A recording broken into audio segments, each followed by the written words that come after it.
Hi, everyone, and welcome to YHack's opening ceremony. My name is Elizabeth. I'm Justin. And I'm Joe. And this year, the three of us are the co-directors of YHack. On behalf of all of us at YHack, welcome to YHack 2020. Due to the COVID-19 pandemic, we're unable to host this event in person, but we're so happy that all of you could be here virtually with us. You've found the perfect place and time to learn. Whether you are a designer, a coder, a tinkerer, or somewhere in between, there will be dedicated events and mentors to ease your way through your first YHack experience. And don't worry, applications are not filtered by experience. Our focus is on providing the best overall experience for all of you this week, not accepting only the best or most experienced hackers. After all, everyone had to start from somewhere. We're delighted to have all of you, and I'm going to pass it on to Justin, who's going to introduce our keynote speaker, April Koh. First, we'd like to welcome April Koh, class of 2016. She is a former product management at Shazam and chief product officer and co-founder at Spylight. Since 2016, she has served as co-founder and CEO at Spring Care, which strives to revolutionize mental health care by replacing the hopelessness of guessing with the hope of data-driven, accurate care. Everybody, welcome April. Hi, everyone. Great to meet you all virtually. I'm April Koh. Thanks so much for inviting me to be the keynote speaker of YHack 2020. This means a lot to me, and I love giving back to Yale and to the community. I'm TD 2014 +2, as they say. I'll be sharing a little bit more behind that story in just a second. I'm the CEO and founder of Spring Health. We are a mental health company based in New York. I've raised 30 million in capital to date, and we're just about to announce another huge fundraise, and we're about 70 people in New York.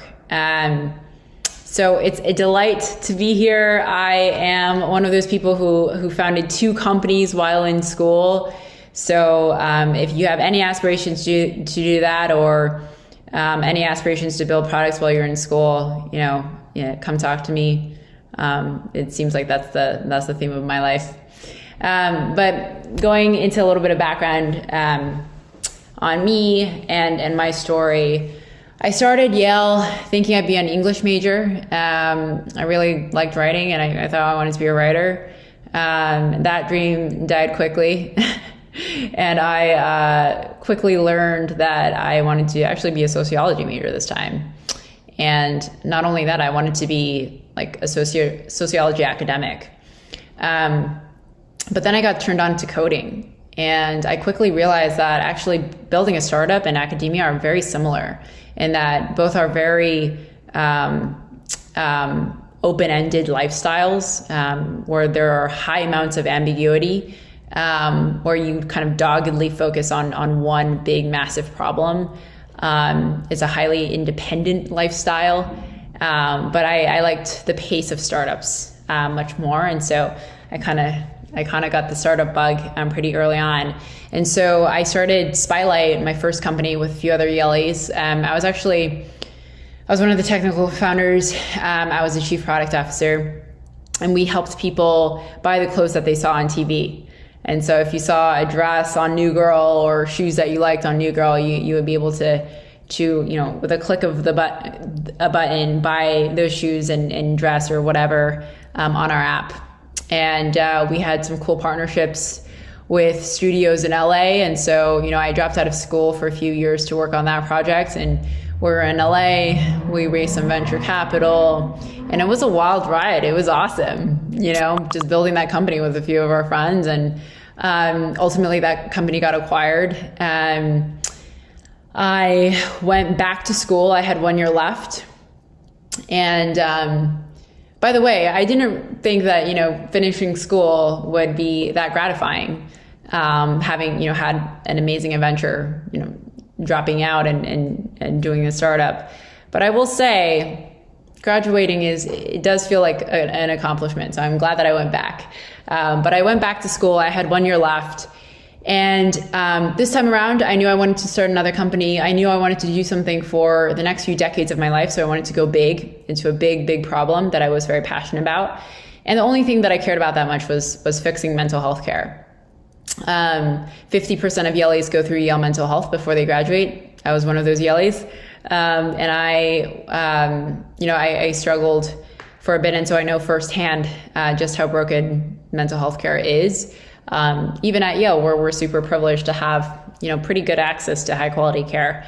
And so, a distinct memory that I have to this day is one where I had an appointment at Yale Mental Health, but I couldn't get out of bed. And so I remember thinking, why can't I just video call my psychiatrist? And, to a certain extent, I built that I built around that challenge and that problem, ultimately with Spring Health. But so I've personally struggled with mental health issues, and so I was very passionate about it.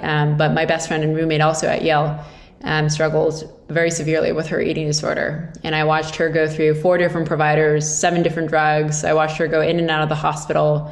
And it was truly a painful experience, obviously for her. And also it was pretty life-changing for me. And it left me incredibly motivated to fix what I found to be an incredibly broken mental health system. And so I wanted to do something different in mental health. I saw a lot of, similar ideas, a lot of apps being built around mental health, and I didn't want to do what everyone was doing. I wanted to do something truly innovative. So I had a habit of reading papers coming out of Yale psychiatry. And I came across one that was published by my now co-founder, Dr. Adam Checkrud. And it was describing, it was published in one of the top medical journals in the world, The Lancet. And it was describing the first ever machine learning model proven to outperform psychiatrists in matching people to the right treatment for them. And I was really compelled by this approach. I really love the idea of using data and machine learning to dramatically change and transform psychiatry. And so I reached out to him cold and asked him out for coffee at Coffee with a K. And then we took that coffee to Hill House. And I remember distinctly that walk that we took to discuss his paper and talk about how we should take that IP that he had built and make it available to the world and to people who are suffering with mental health issues. And so, we built up a friendship over time. There were 3 co-founders in the beginning. We were all friends at Yale. It was 2 undergrad, so me included. And then, Adam was getting his PhD. And, I remember those early days vividly of going to Bass Library, and just like coding and building and working on this project together. And we went out for a bunch of competitions and, grants that Yale was offering. There were a ton, and we won all of them. And we got about like $100K in just prize money. Those were early opportunities for us to feel out whether we worked well together. Ultimately we became best friends basically, and continued on this journey. Post-graduation, we incorporated a company. We called it Spring Health, and then raised a little bit of institutional capital, and we were on our way. And we experimented for a few years trying to figure out what U.S. healthcare was all about. We tried to figure out different business models around this incredibly special IP that we knew we had, that came out of Adam's research.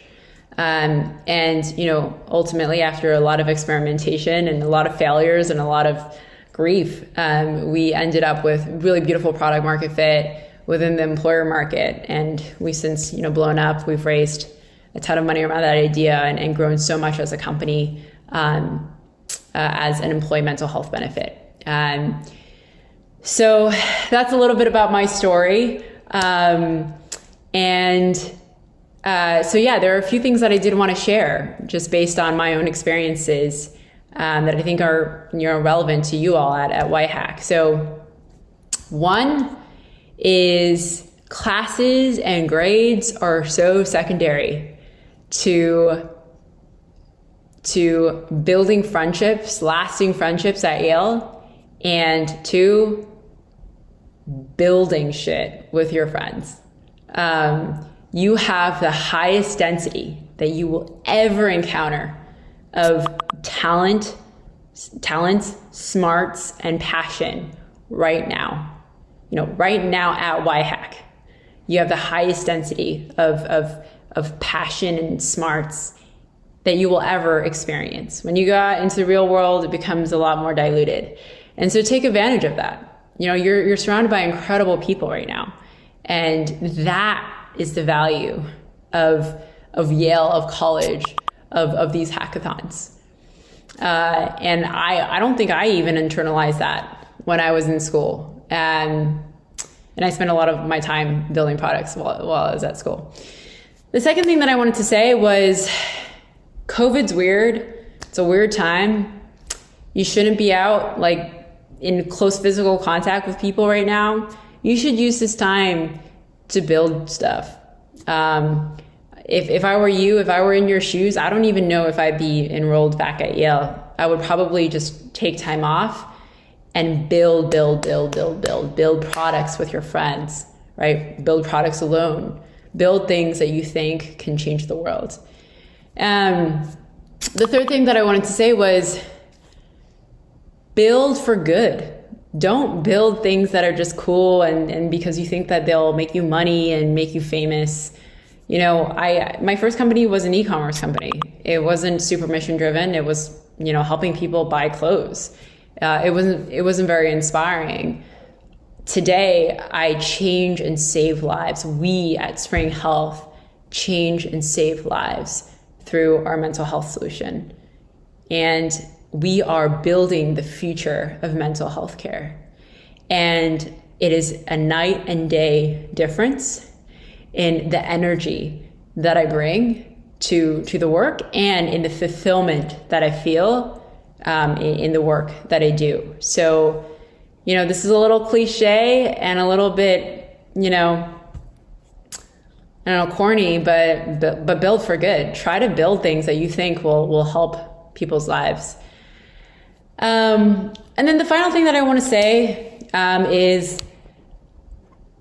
I'm an incredibly young, female founder in my space. I still can't believe what I did and just the goal that I had when I was 22, 23, bopping around being CEO of this business and trying to recruit people, trying to sell people things. And I look back on that, I'm like, oh my God, how was I so confident? And the reality is you can do anything at whatever age, at whatever time, as long as you're persistent and as long as you want to do it. And, I think if there's one word to describe me, it is incredibly, incredibly persistent. And, it gets so hard. Startups are not glamorous. Startups are not always fun. But if you stick through it, if you're passionate enough about it and you're surrounded by friends that you're having fun with, you can do anything. So those are my inspiring words. Have fun, build cool stuff. Hopefully that's helpful for the world. And if you ever want advice or if you ever want to chat, reach out. Bye.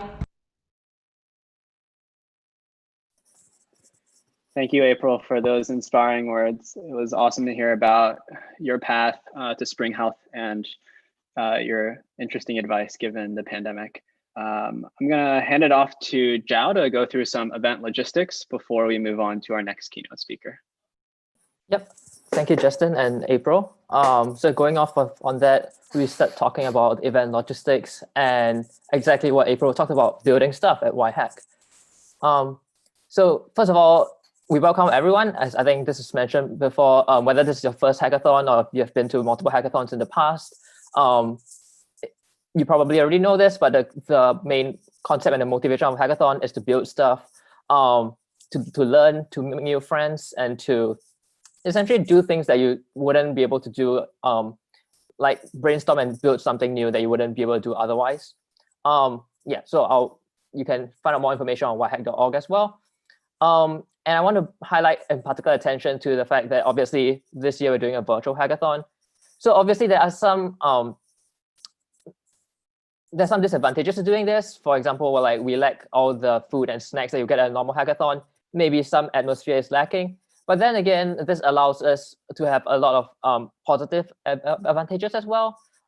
In that, for example, we have much larger diversity of participants this year. I saw in the YouTube chat, there are a couple of people saying hi from Berlin.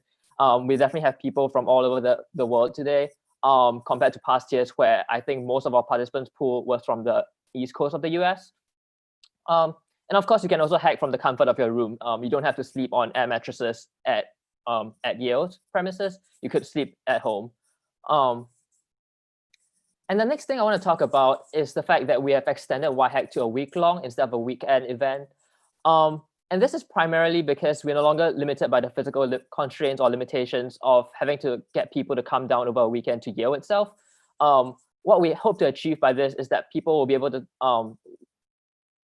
to work more flexibly and over the course of the entire week instead of cramming everything over the course of a weekend, like Saturday and Sunday. And I just want to emphasize that we don't expect you guys to be working continuously throughout the week. We don't think that it's healthy to do so. What we think is that this provides a more flexible time period. So like, let's say if you are more comfortable with working over the weekend, you could work primarily over the weekend, and then you could still continue. You could work primarily over this weekend and then continue a bit of touch-ups over the week ahead until the hacking deadline of next Friday. More on that later. Yeah, so essentially, that's what we hope to achieve by having a week-long hackathon. And I also want to emphasize that we do have some rules and guidelines already on our website at yhack.org/rules. Primarily, I think this is more to emphasize the spirit of the hackathon. I think as MLH, Major League Hacking commonly puts it, hackathons are more like hackathons. I mean, as its name is inspired by a marathon. Some people take part to compete in a marathon, but most people take part just for fun and to learn and to better themselves. So in pretty much the same spirit, you can go at YHack. We hope that you would find your community of friends, learn new things from our mentors, and just have fun and build something that you can be proud of at the end. So obviously that means also things like not using pre-existing projects that you have already built in the past, just so that you have an edge over others to win the prizes. And of course, there's a full detailed list of rules on the website, but mainly the spirit of the hackathon. So the next big logistical thing to talk about would be Slack. All of you should already be in our Slack channel. If you're not already on a Slack channel, you could go to our website, yhack.org, and there'll be a link to join the Slack channel there. And this is where primarily all our communication from this point forward will be. You can use the event announcements channel to see announcements that we make about upcoming events and stuff. And any questions you have, you can always ask us in the Ask Organizers channel as well. So speaking of the schedule, we also have our schedule up online at yhack.org/schedule. If you go to that website, you will see something like this, where we have a complete list of all our events. So you can see that we're now at opening ceremony. We will have a bunch of other events spread over the course of the week. We will have workshops by our sponsors. We will have panel discussions for various topics. We have fireside chats with industry professionals. And we have some talks by these professionals as well. And because, I mean, obviously, due to the virtual nature, we cannot really build the atmosphere as much as we want it to be. But we invite all of you to attend as many of these events as you can to get that interaction with others who are participating in YHack and get the atmosphere to build your projects. And with that, I will hand the time over to Justin, who will be introducing our second keynote speaker. Justin? Yeah, so our next speaker is Jonathan Bellack.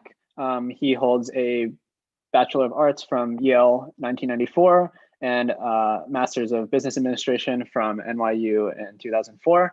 Previously, Jonathan was Director of Product Management at Google and later Vice President of Publisher Core Products at DoubleClick. Before he joined Alphabet in 2019.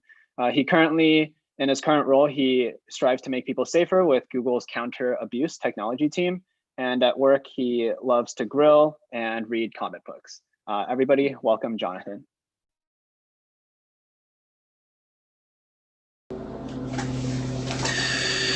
Hello everyone, and thank you for inviting me to speak at YHack today. I'm sorry that I can't be there in person for obvious reasons, but I do hope that I can come to New Haven and see you all in a future year. Let me start by saying a little bit about myself. My name is Jonathan Bellack. I graduated from Yale in 1994. I was in Ezra Stiles College. I am married, I have 2 sons, and I live in Montclair, New Jersey. To talk a little bit about my career journey, after I graduated from Yale, I moved to New York City where I worked in a range of technology jobs in the early internet industry for about 5 years, and then moved around a bit to San Francisco and London before coming back to the East Coast in 2002 to get an MBA at NYU. After I graduated from business school in 2004, I joined a mid-sized technology company here in New York called DoubleClick that built technology for online advertising. We were lucky enough to have a lot of success and were bought by Google in 2008, and I've been with Google ever since, mostly working in the advertising business with online publishers, but more recently, for the past 2 years, I've moved to start working in the space of online safety, and just a couple of months ago, I took a new role as the product management director for the counter abuse technology team. What I want to do today is tell you about 2 lessons that I learned at Yale that have applied to my career in technology and product management, and also one new thing that I learned after Yale. Amazingly enough, it is possible to still learn new things after graduating with a Yale degree. So the first thing that I learned at Yale that has really applied in my career is really how to get a project done. Now, there are a lot of Yale experiences, but mine really revolved around creative extracurriculars. I directed a play, I wrote a comic strip for the Yale Herald, as well as a bunch of articles. I was involved in a project to paint murals in the Ezra Stiles tunnels before it was renovated, and just lots of these kinds of projects where a group of students would get together, start something, make something exciting happen, and then kind of move on to the next thing. And what I discovered later on is that that sort of ownership is exactly what is at the heart of the job of a product manager in technology. I like to say that product managers own outcomes. It's not a skill set, it's not a job function. A product manager is not there to write requirements documents or give presentations or go to meetings. They're there to figure out what are we trying to achieve in a business market, in a social cause, in whatever the goal of the technology is, and then work with everyone to find a way to get it done. And pretty much everything I do there goes back to that sort of accountability of saying, hey, I want to put on a play. Who wants to work with me? Let's get it done. Let's do it in the Stiles Dining Hall, and we just have to figure everything out ourselves. There's no rules. There's no support system. We just got to get it done. The second lesson that I learned at Yale that's really helped in technology is the importance of inventing and thinking about really new things. And I learned this because I was at Yale sort of in the early days of the Yale Herald. It was founded before I got there, but when I was there, some of the people involved in the founding were still around, and people that knew them were there as well. But new people were also joining, and I noticed a real difference. The people who helped found the Herald would put anything in the Herald that they thought might be interesting. The question they were asking is, what can the Yale Herald be? And their answer was pretty much anything we want to try. Newer people who were joining the team and were not connected to that founding moment started asking a very different question, which is, what does the Yale Herald do? They were trying to fit their ideas into what they perceived to be a fixed state of what the Herald stood for and what it did. And I always thought that was a little bit sad because it was much more fun to invent. And I have found that this really applies to how to keep moving in a technology business. When new people join my team, what I always say to them is, if they join and they see something that doesn't make sense or they think they have a better idea, we really need that in order to keep moving forward. Nothing that we're doing, even at Google, is right. It's all simply the best idea we've been able to come up with so far, and the only way we will keep moving forward and helping users and doing new things is to have new ideas come in from new people. So that's the second thing that I learned at Yale. The third thing is something that I really learned a little more of after Yale, because I did not have a very clear career goal when I was in college. I sort of got lucky that the internet came along when I was graduating, because otherwise I'm not entirely sure what I would have ended up doing. What I've learned over time is that all of my most rewarding professional experiences, and to a large degree my greatest successes, have come when I found a job with meaning, and in particular meaning in terms of serving a group of users. It's not about building technology for its own sake, though I have respect for that. For me, the meaning comes from saying there's a group of people in the world where I can help build technology that's going to help them solve a problem or be safer from bad situations or whatever the goal is. For example, in my ads role, I spent 14 years trying to help journalists and other media companies create sustainable businesses with advertising.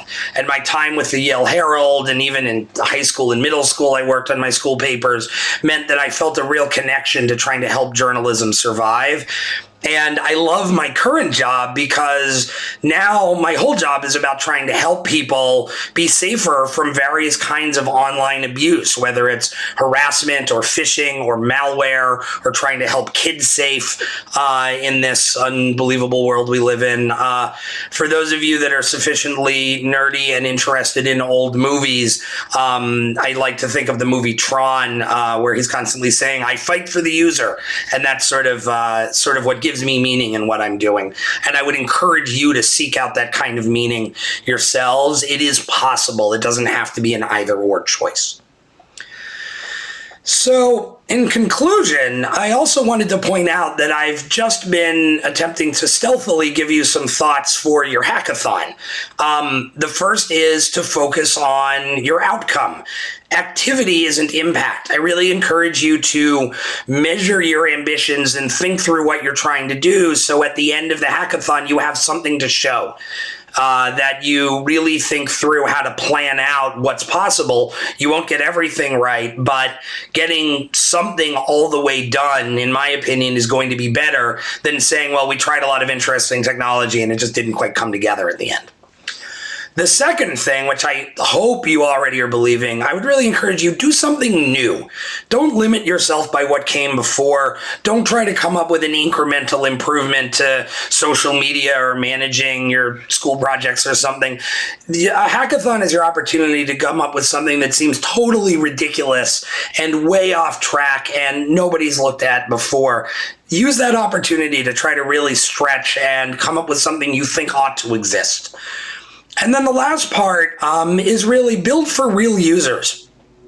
I've seen a few hackathons at Google, and what I've found is the best projects actually devote part of their time to the user. They don't just make plans, dig in, and start coding. They'll go try to find people they think would value what they're building, and they'll actually spend time up front talking to them. Hey, here's our plan. What do you think? And they'll even, the best teams will check in with those people throughout the project. Hey, we've done some mocks. What do you think of this design? Hey, we've got a prototype. Can you come bang on it and tell us what you think? Can you help validate what we're doing? If you think about building for somebody with a problem, somebody with a need, somebody you can help, I think you'll come up with something that feels really profound and makes a difference and will frankly be more successful because it's been informed by actual users. You won't be a solution in search of a problem. So that's pretty much all I wanted to say. I wish you a lot of luck with the hackathon. I look forward to speaking with any of you that join for my fireside chat that's coming up, and I hope I'll get a chance to see what you all build. Thanks a lot, good luck, and I'll talk to you soon.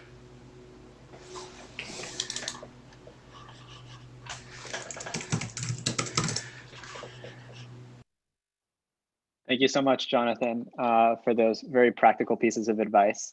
And I'm going to hand it back to Zhao to talk about team formation.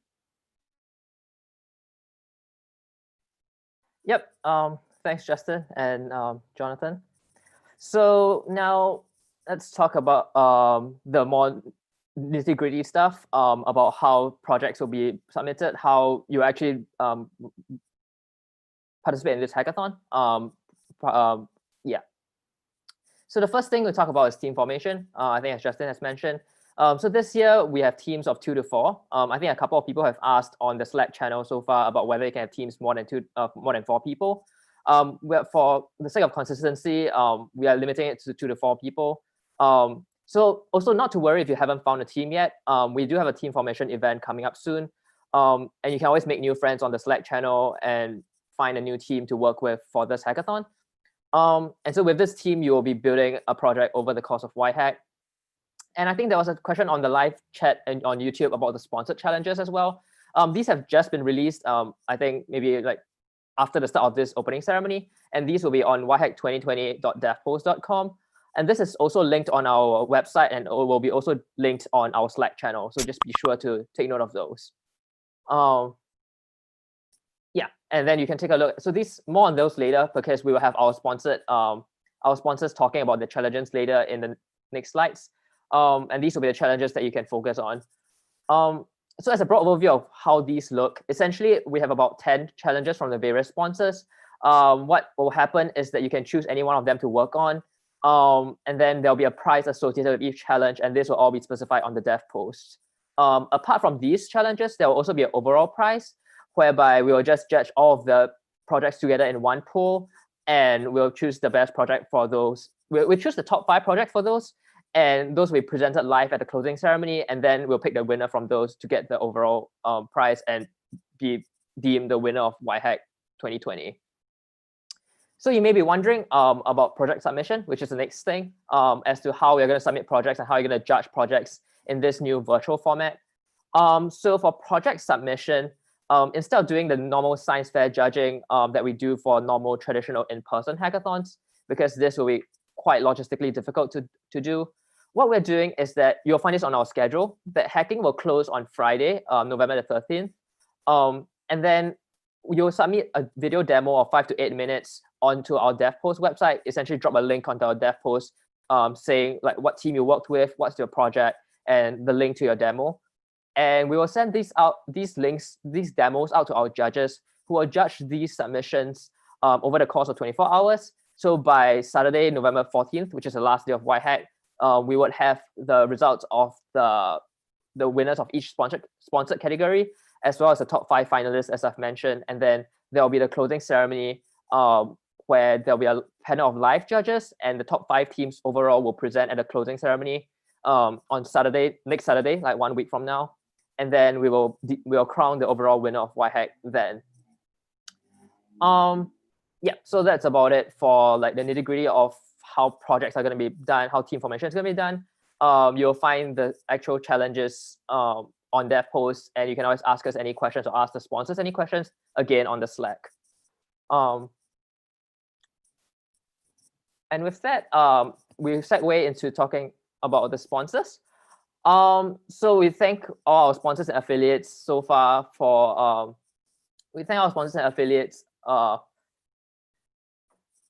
for sponsoring YHack so far, and we will transition into showing the video clips that each of these sponsors and affiliates have provided us for this YHack event.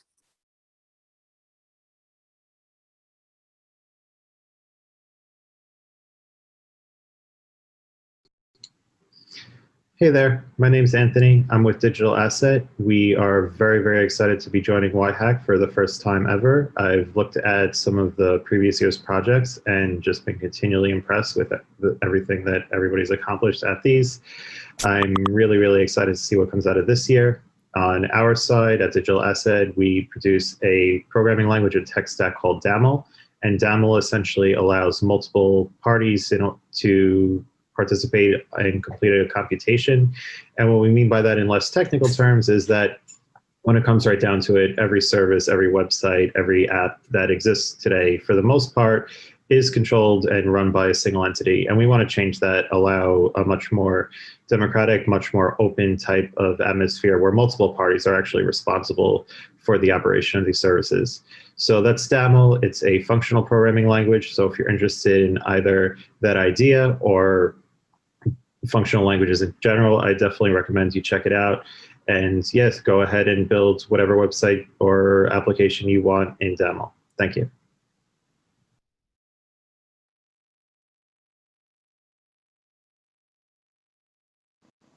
Hi everyone, my name is Emily. I'm a university recruiter at Facebook.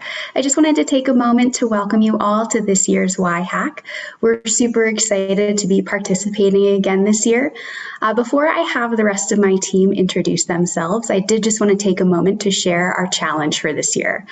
So with COVID-19 having a great impact on how relationships are formed and really just made it difficult to build and maintain a sense of community, we've decided to have our prize focus on the hack that promotes Facebook's mission, which is giving people the power to build communities and bring the world closer together, and with a special emphasis of this remote world that we're living in currently.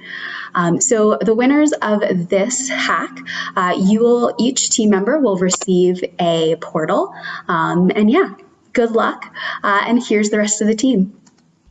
Hey guys, my name is Julie. I was Yale class of 2019 in Poly Murray, and I now work as a software engineer at Facebook on the Watch FB Lite team.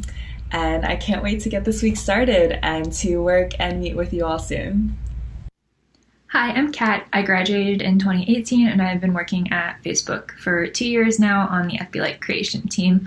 I'm really excited to meet you all and see what cool projects you've come up with this year. Hi everyone, I'm Ken. I was class of 19 from TD and I now work with Facebook as a software engineer on the core business for mass product team. I am so excited to see what you all are going to hack with us during the hackathon this year. Hey everyone, my name is Jason. I'm a software engineer at Facebook New York, working on the Instagram shopping team, and I was Yale class of 2016. Good luck everyone, and really excited to see what you come up with.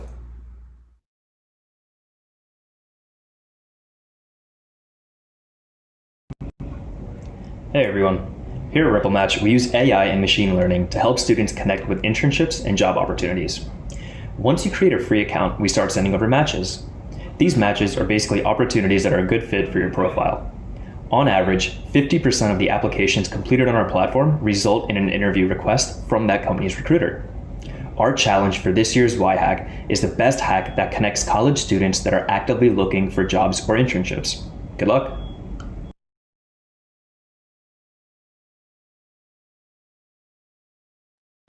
Hi everyone, my name is Bhargav Satish. I am the Innovation Director at YHack, an organization that is dedicated to environmental hackathons. We are so excited to join you guys at YHack this year, as well as to share our challenge track and workshop with all of you. Our challenge track is focused on the idea of environmental impact to action, and our workshop, which will be on Saturday, November 7th from 6 to 7 p.m. EST, will be focused on the ideas of environment and ethics in tech. YHack strongly believes that everybody has a role to play in developing climate solutions, and we are so excited to see what all of you create at YHack this year. Thank you.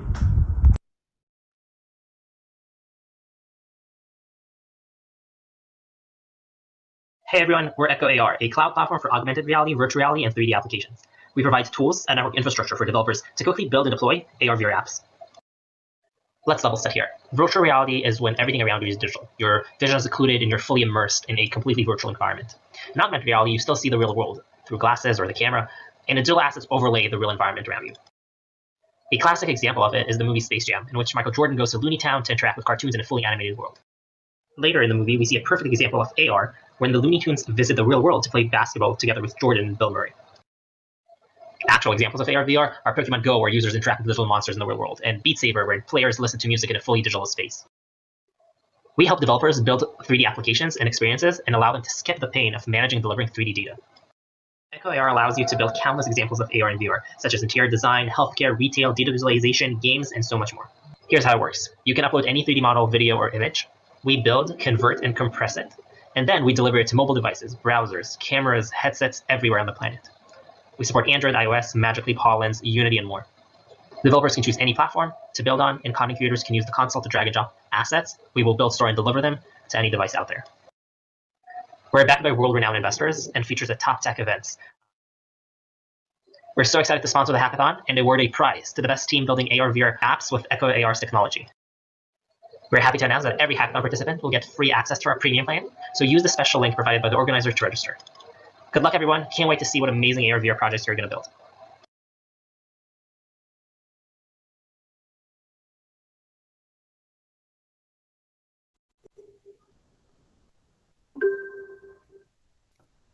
Hi, everyone. My name is Brian Lozano, and I'm part of the Hackathon operations team here at Google.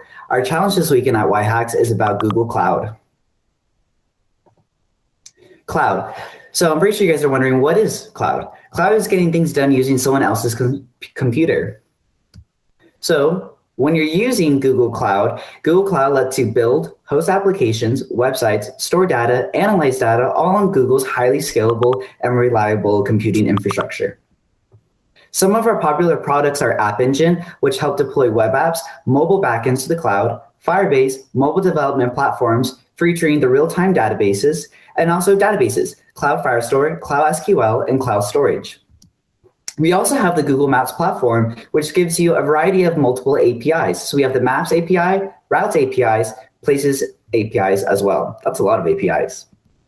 Some of our other Google Cloud machine learning APIs include video intelligence, vision, speech, natural language, and translation. The perks about using these machine learning APIs is that if you have no fundamental basis on using it, don't fret. Using Google Cloud allows you to do this without any knowledge. Some of our category challenges for this weekend at YHacks is the API challenge. The best use of Google Cloud. Use any Google Cloud products, Firebase does count, to qualify. Every member of the winning team will receive a Patagonia backpack, an acrylic trophy, and a water bottle. In addition, we are also having another category challenge, which is the COVID-19 Hackathon Fund from Google Cloud. We are looking for projects solving for challenges related to COVID-19. Some of our program benefits. Selected projects will receive an exclusive invitation to apply for up to $5,000 in Google Cloud credits and guidance from Google developers. How awesome is that? And also as well, it's a great resume bulletin talking point. Some of the project categories include healthcare and life sciences, economic impact, social engagement, and education and distance learning. You can find more on this link right here at g.co/learncloud/hackathon-fun for more details. Also as well, applicants must be 18 years or older in order to be selected. Furthermore, Google Cloud is offering $25 in Google Cloud credits for free. So you should have received an email with a Google form from the YHacks organizers, or you can go on the YHack site, the YHack site and sign up for the Google form, and you should receive $25 in Google Cloud credits for yourself. Also as well, we are offering an additional $25 in credits if you need more throughout the hackathon. Furthermore, we have a Google Cloud Tech Talk at Saturday on 4 o'clock Eastern Standard Time, where my colleague Paul will talk about rapid prototyping with Flutter and Firebase for your hackathon project and also for personal projects. In addition, my colleague Andrea will talk a little bit more in depth about Firebase that would cover Cloud Firestore, Firebase hosting, and Firebase authentication. How cool is that? It's a Firebase type of weekend. Need questions or help? Or have questions and need help, please hit up the Google team on our Slack channel, and we can help you guys out with either answering questions on our Slack channel or addition hopping onto a Google Meets for more technical mentoring. Thank you so much, YHacks, and we're super excited to be here. Bye, everyone.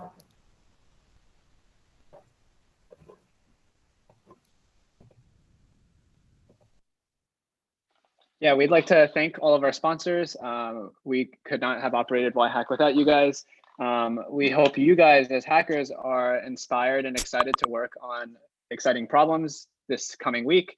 And as one way to express that excitement, just be sure to use the YHack 2020 badge in Slack. You can do that two ways. One is to type in the :YHack:, or the other is to use it as a reaction. And there's even more to be hyped about.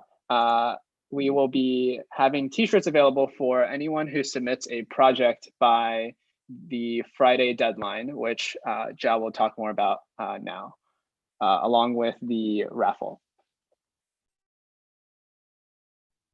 Cool. Yep. Thanks, Justin. Just to reiterate again, so we have our schedule page on yhack.org/schedule. And as Justin mentioned, we do have a raffle for going to this event. So I previously mentioned that we encourage all of you to attend as many of these events as you can, mainly just to get the atmosphere of YHack and to build something. But there's even more reason to do so now, because we are raffling away prizes for each of these events. And so we're raffling away a bunch of prizes. There'll be a Google form at each of these events. You will get 2 tickets for each event that's hosted by us, essentially the fireside chats, the panel discussions, and the talks. And you get 1 ticket for every sponsored event you go to. I think these are clearly indicated on our schedule page. I think as also seen on the previous slide, each item on the schedule page is also linked to a Facebook event. So if you could just mark yourself as going on the Facebook event, and yeah, a lot of the description and details are there as well.